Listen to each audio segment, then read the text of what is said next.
그래서 이 예수님, 하나님을 우리가 믿지 않고 음. 헛되게 부른다라고 하는 게 정말 슬프죠. 네. 근데 진짜 곰곰이 생각해 보면 우리가 첫째 계명, 둘째 계명, 셋째 계명 잘 지킨다고 생각하지만 정말로 아니잖아요. 네. 믿음이 없죠. 아이씨. 우리 진짜로 그 이제 잘 유대인들이 자부심 느꼈던 게 뭐냐면 이 사람들은 이제 뭐 유일신 믿어요. 잘하는 거죠. 우상 안 만들어요. 잘하는 거예요.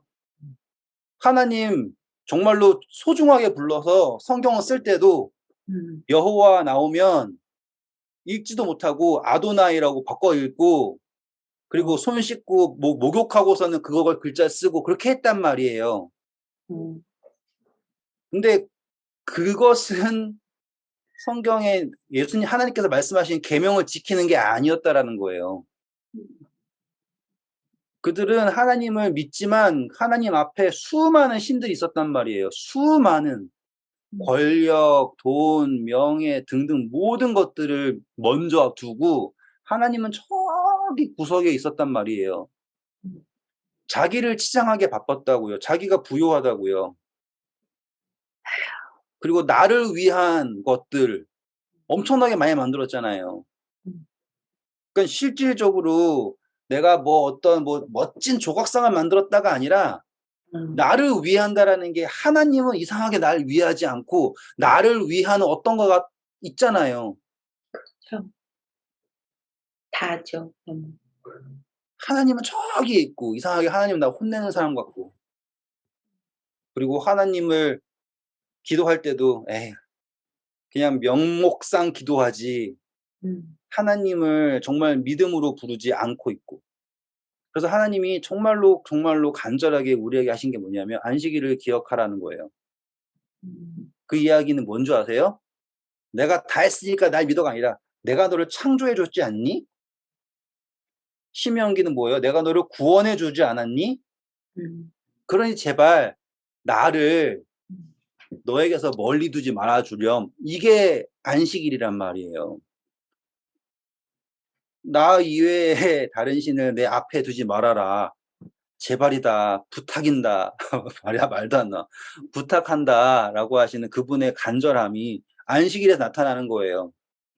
그리고 그것을 너 혼자만 알고 있지 말고 너의 소유한 모든 가족에게 심지어 너의 종들과 객에게도 알려달라고 말씀하시는 거잖아요. 그리고 그다음부터 나오는 게 제발 너희들 서로가 하나 되는데 하나됨에 관한 계명을 주신 거 아니에요. 그러고 보면 십계명이라는 게 정말로 정말로 인간적인 거예요. 인간적이라는 게 뭐냐면 너무나 엄청나게 대단한 신이 빵 주는 게 아니라 정말 바로 옆에 계시는 우리가 알고 있는 사랑하는 부모님이 정말로 사랑하는 마음으로 하는 최소한의 부탁 같은 거라고요. 그런데 그거를 엉뚱하게 지키고 있는 거죠. 그리고선 그 부자가 뭐라 그래요? 내가 어려서부터 다 지켰습니다. 다 행했습니다. 라고 하니 얼마나 허탈한 이야기겠어요. 라오디게아 교회예요. 골로새서 2장 20절 읽어주세요. 너희가 세상의 초등학문에서 그리스도와 함께 죽었거든. 어찌하여 세상에 사는 것과 같이 규례에 순종하느냐.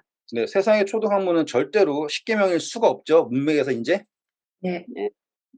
세상의 초등학문은 절대로 십계명일 수 없습니다. 왜냐하면 아까 2장 8절에 나왔죠.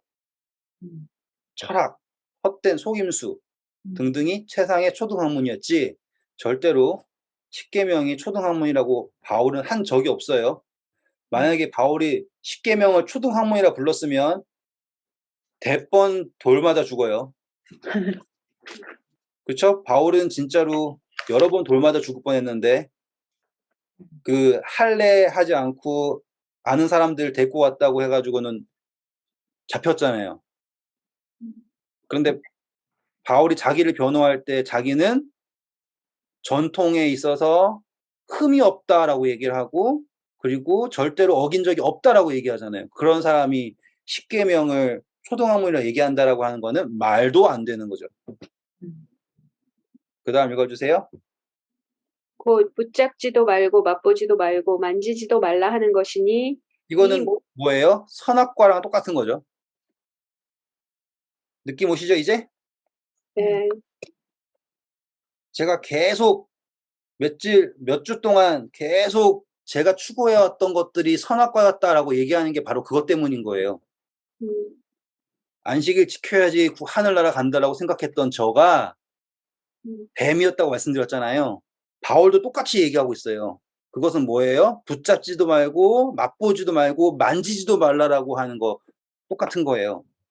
예수 그리스도 이외의 모든 것은 나를 부여하게 하는 거지 이거는 회칠한 무덤이 되는 것 뿐이라는 거예요. 바울이 똑같이 얘기하고 있어요. 그 다음 읽어주세요. 이 모든 것은 한때 쓰이고는 없어지리라. 사람의 명령과 가르침을 따르느냐? 이런 것들은 자의적 숭배와 겸손과 몸을 괴롭게 하는 데는 지혜 있는 모양이나 오직 육체에 따르는 것을 금하는 데는 조금도 유익이 없느니라. 네, 자 이게 23절 너무 적나라하게 이야기했죠. 한번 제가 읽어볼게요. 이것들은 자의적 숭배와 그리고 겸손, 몸을 괴롭게 하는 데는 그럴듯한 모양이라는 거예요. 그런데 이것들은 다 뭘 따르는 것만 알려주는 거예요. 육체를 따르는 것만 알려주죠. 근데 우리는 육체를 따라서 이루어지는 게 아니잖아요. 우리는 예수 그리스도를 따라야 되고 믿음을 따라야 되는데 이 사람들이 미쳐가지고 따라가는 것들은 다 뭐를 따라라 얘기하고 있는 거예요? 육체를 어떻게 하면은 지혜롭게 따르는가를 말하고 있는 거죠. 허황의 끝이에요. 제가 이 킹제임스로 볼게요. 이런 것들은 의지대로 경배하고 자기를 낮추며 몸을 경시하는 데는 참으로 지혜가 있는 것 같아 보이나 아무 가치가 없으며 뭐라고 나왔냐면 육체를 만족시킬 뿐이다라고 얘기하는 거예요. 그러니까 번역이 다르죠. 이 행함으로 말미암은 의는 뭘 만족시키는 거예요? 육체. 육체를 만족시키는 거예요. 그래서 바울이 얘기하는 거는 지금 사람들이 얘기하는 초등학문은 육체를 만족시키는 것밖에 되지 않는다라고 얘기하고 있어요. 넘어가겠습니다. 이제 3장은 이제 그 반대 이야기 해야겠죠? 어떻게 해야 되는가에 대한 이야기. 그러므로 너희가 그리스도와 함께 다시 살리심을 받았으면 위의 것을 찾으라. 거기는 그리스도께서 하나님 우편에 앉아 계시느니라. 위의 것을 생각하고 땅의 것을 생각하지 말라. 이는 너희가 죽었고 너희 생명이 그리스도와 함께 하나님 안에 감추어졌습니다. 우리 생명이신 그리스도께서 나타나실 때 너희도 그와 함께 영광 중에 나타나리라. 감사합니다. 아주 간단하죠? 육체의 것, 땅의 것이 아닌 어디의 것을 찾아라? 위의 것을 찾아라. 하늘로부터 오는 모든 신령한 축복하면서 바울이 좋아하는 것들 있죠. 그래서 위의 것을 찾아라. 그리고 그 위의 것은 누구한테서 나타나는 거예요? 3절에 보시면 너희 생명이 그리스도와 함께 하나님 안에 감춰져 있다고 하면서 예수 그리스도에게서 모든 것이 나타난다는 걸 말하고 있죠. 4절 우리의 생명이신 그리스도께서 나타나실 때 너희도 그와 함께 영광 중에 나타나니라. 그렇기에 우리는 위의 것 예수 그리스도를 찾아라 라고 얘기하고 있어요. 그러기 위해서는 뭘 해야 되냐면 5절 그러므로 땅에 있는 지체를 죽이라. 자, 곧 오해하지 마세요. 땅에 있는 지체를 죽이라고 해가지고 사람들이 자아를 죽이려고 노력하는데 이 이야기가 아니에요. 땅에 있는 지체를 죽여라라고 하는 것은 아까 육체를 영화롭게 하는 것을 죽이라고 하는 거예요. 곧 읽어주세요. 음란과 부정과 사욕과 악한 정욕과 탐심이니 탐심은 우상 숭배니라. 이것들로 말미암아 하나님의 진노가 임하느니라. 너희도 전에 그 가운데 살 때는 그 가운데서 행하였으나 이제는 너희가 이 모든 것을 벗어 버리라. 곧 분함과 노여움과 악의와 비방과 너희 입에 부끄러운 말이라.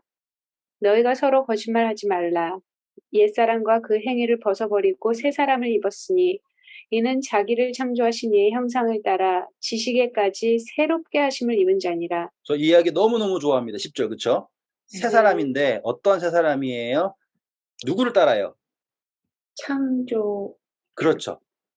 우리가 예수님이 하나님 창조하실 때 뭐라고 하셨냐면 우리가 우리의 형상을 따라, 그렇죠? 우리의 모양을 따라 우리가 사람을 만들고라고 하잖아요.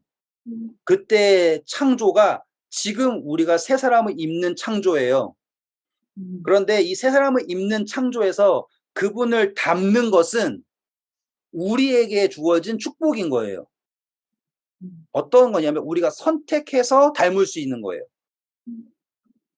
예수님 닮는 것은 어떻게 하는 거라고요? 우리가 선택해서 닮아질 수 있는 거예요. 제일 처음에 아담이 닮았다라고 했을 때 아담은 선택 안 했죠. 네. 그런데 우리는 어떻게 할 수 있는 거예요? 선택할 수 있는 거예요. 근데 이 새 사람을 입는 것은 창조하신 이의 형상을 따라 지식에까지 새롭게 하심을 받는 거다는 거죠.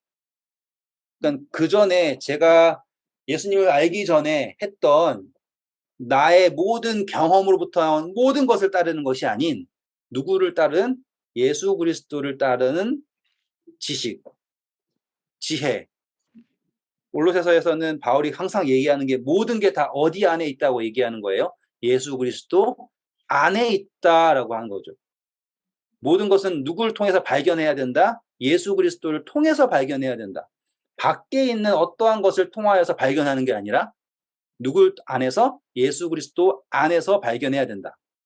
그러므로 거기에는 11절 거기에는 헬라인이나 유대인이나 할레파나 무할레파나 야만인이나 수구디아인이나 종이나 자유인이 차별이 있을 수 없나니 오직 그리스도는 만유시요 만유 안에 계시니라.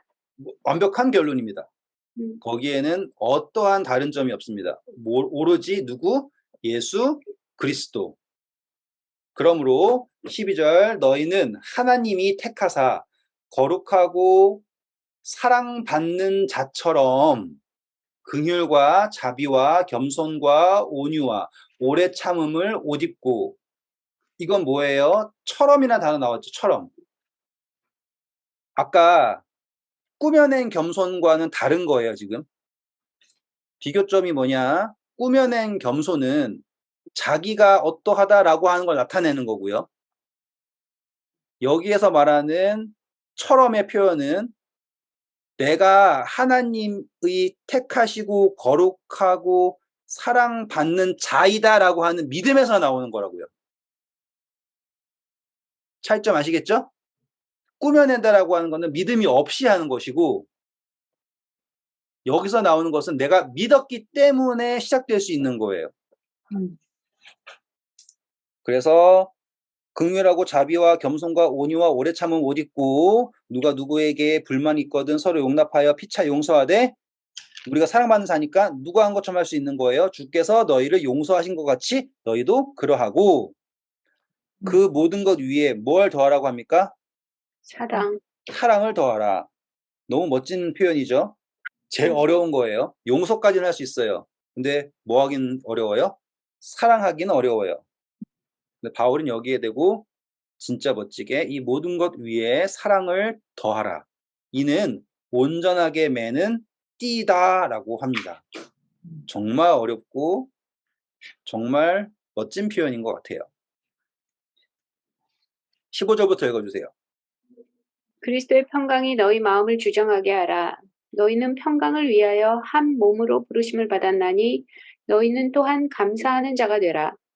그리스도의 말씀이 너희 속에 풍성히 거하며 모든 지혜로 피차 가르치며 권면하고 시와 찬송과 신령한 노래를 부르며 감사하는 마음으로 하나님을 찬양하고 또 무엇을 하든지 말에나 일에나 다 주의 예수님의 이름으로 하고 그를 힘입어 하나님 아버지께 감사하라. 자, 이거랑 방금 읽으신 거랑 아까 십계명 1번부터 3번까지 했던 거 기억나시죠? 네. 연결점 보이시죠? 음. 다 모든 것을 하나님 앞으로 해야 되는데 그 앞에 우상 의지하지 않고 하나님을 의지하고 감사할 때도 하나님에게 감사하고. 십계명 자체가 보이셔요? 지금 바울이 이야기하는 게 어떠한 새로운 게 아니라 하나님께서 원래 원하시는 거를 그대로 얘기하고 있는 것뿐이에요. 근데 거기에서 우리가 딱 봐야 될 게 뭐냐면 15절에 뭐라고 나와요? 한 평강한 몸으로 자가 한 몸으로. 부르심을 받아. 자, 이게 평강이 잘 안 들려져. 이렇게 평강보다 영어에서는 peace라고 나오죠. 네. 평안 하든지 뭐 평화 하든지. 화평. 그렇죠. 화평케 하는 자는 복이 땅을 있나니 있나니 저희가 하나님의 아들이야 일컬음을 받을 것이요. 맞나요? 예.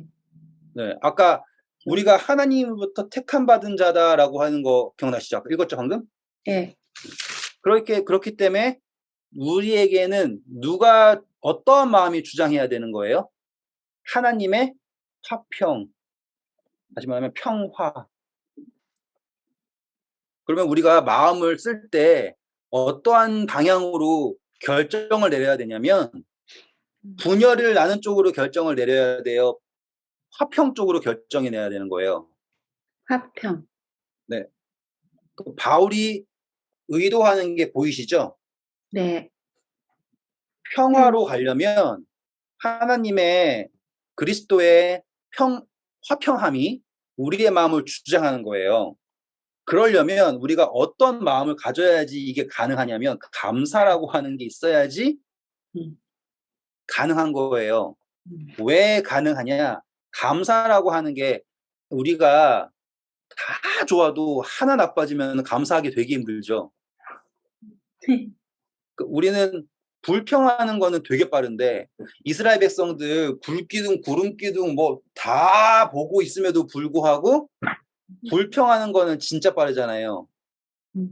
그러니까 불평이 있는 순간 뭘 못 봐요? 감사를 못 봐요. 감사를 못 보는 순간 뭐가 없어져요? 평안이 사라져 버려요. 그러면은 우리의 삶 속에 평안을 가지려면 뭘 가져야지 평안이 있을 수 있는 거예요? 감사를 놓치지 않고 보일 수 있다면 작은 불안들이 우리의 평안을 해칠 수가 없는데 우리가 감사하지는 못하면 작은 불안 하나가 우리의 모든 삶을 엉망으로 만들 수밖에 없다라는 거죠. 따라서 우리의 그 교우 관계라 그래요. 교인들 간의 그리스도인들 간의 교제에서 감사가 없어서 화평이 없는 거예요. 그런데 우리의 마음속에 그리스도의 화평이 주장하잖아요. 그러면 우리의 마음에 뭐가 가득 차 있어요? 감사가 가득 차 있잖아요. 그렇기에 우리가 연합을 할 수 있게 된다라는 거예요. 간단한 논리지만 매우 중요한 거죠. 그래서 너희는 또한 감사하는 자가 되라라고 얘기하는 거예요. 그리스도의 말씀이 너희 속에 풍성히 거하여 모든 지혜로 피차 가르치며 권면하여 시와 찬송과 신령한 노래를 부르며 나오죠? 감사하는 마음으로 하나님을 찬양하고 또 무엇을 하든지 말에나 일에나 다 주 예수의 이름을 하고 그를 힘입어서 하나님 아버지께 또 뭐 하라고 합니까? 감사. 그럼 바울은 이 모든 것의 해결점을 무엇으로 봤냐면 감사라고 반 거예요. 그리고서는 아주 일반적인 이야기죠. 항상 아내들아 하고 나온 이야기. 에베소서에 나왔죠? 같은 이야기 한번 쭉 읽어볼게요. 아내들아 남편에게 복종하라. 이는 주 안에서 마땅하니라. 남편들아 아내를 사랑하며 괴롭게 하지 말라. 자녀들아 모든 일에 부모에게 순종하라. 이는 주 안에서 기쁘게 하는 것이니라. 아비들아 너희 자녀를 노엽게 하지 말지니 낙심할까 함이라. 종들아 모든 일에 육신의 상전들에게 순종하되 사람을 기쁘게 하는 자와 같이 눈가림만 하지 말고 오죽 주를 두려워하여 성실한 마음으로 하라. 무슨 일을 하든지 마음을 다하여 주께 하듯 하고 사람에게 하듯 하지 말라. 이는 기업의 상을 주께 받을 줄 아나니 너희는 주 그리스도를 섬기느니라. 불의를 행하는 자는 불의의 보응을 받으리니 주는 사람을 외모로 취하심이 없느니라. 네. 우리가 다 읽었던 내용이고 다 공부했던 내용이에요. 중요한 것은 바울이 제시하는 것은 뭐예요? 내가 상황에서 대하는 모든 것은 누구를 향하는 것이다? 예수님을 향하는 것이다 라고 하는 마음가짐이에요. 4장 보겠습니다. 상전들아 의와 공평을 종들에게 베풀지니 너희에게도 하늘의 상전이 계심을 알지라. 기도를 계속하고 기도에 감사함으로 깨어 있으라. 또한 우리를 위하여 기도하되 하나님이 전도할 문을 우리에게 열어주사 그리스도의 비밀을 말하게 하시기를 구하라. 내가 이 일 때문에 매임을 당하였노라. 그리하면 내가 마땅히 할 말로써 이 비밀을 나타내리라. 와인에 대해서는 지혜로 행하여 외인에 대해서는 깜짝이야. 지혜로 행하여 세월을 아끼라. 너희 말을 항상 은혜 가운데서 소금으로 맛을 냄과 같이 하라. 그리하면 각 사람에게 마땅히 대답할 것을 알리라. 감사합니다. 자, 6절이 중요하니까 6절만 할게요. 너희의 말을 항상 은혜 가운데서 소금으로 맛을 냄과 같이 하라라고 하죠. 그러면 말을 많이 하라는 거예요? 적게 하라는 거예요? 엑기스만. 예, 예, 그러는 거예요. 음. 저는 소금 하도 많이 쳐가지고 제가 한 건 다 짜요. 그러니까 나도 소금 많이 넣는데 망했어요. 말이 막. 음식이 너무 짜서 안 되겠네요. 그래서 바울은 지혜롭게 우리가 말을 할 때 항상 문제가 되는 게 뭐냐면 계속 내 이야기가 메인 디시처럼 계속 집어넣어가지고 우린 세상의 소금인데 까먹고서는 우리가 세상에 쌀알인 줄 알고서 그랬나. 아무튼 뭐 그래서 모든 음식을 장아찌로 만들어버리지 말고 소금을 만드는 정도 하면 하나님께서 지혜를 주실 것이다. 이렇게 말을 아끼라라고 얘기한 거예요. 그 다음 이야기는 다 인사입니다. 인사예요. 그러니까 다 읽으시면 돼요. 네. 그런데 여기서 우리가 알고 싶은 사람 몇 명 있죠? 네. 13절 보시면 그가 너희와 라오디게아에 있는 자들이라 나오죠. 네. 네. 똑같은 거예요. 지금 골로새서는 우리가 유일하게 라오디게아를 엿볼 수 있는 곳이고요. 그리고 14절. 사랑을 받는 의사 누가와 또 데마가 너희에게 문안하느니라. 지금 골로새서 쓰고 있을 때 옆에 누가 있다는 거예요? 누가.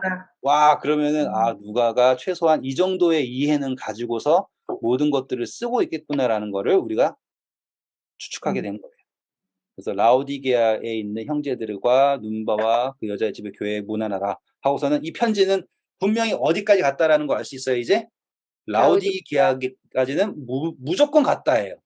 그럼 라오디게아 교회 사람들이 세상의 철학과 지식과 그렇죠? 그리고 육신의 경건 속에 빠져가지고 나는 부요하다라고 착각하고 있었다라는 것이 우리가 확인을 한 거죠. 감사합니다. 드디어 골로새서까지 마무리를 하게 되었습니다. 수고 많으셨어요. 감사합니다.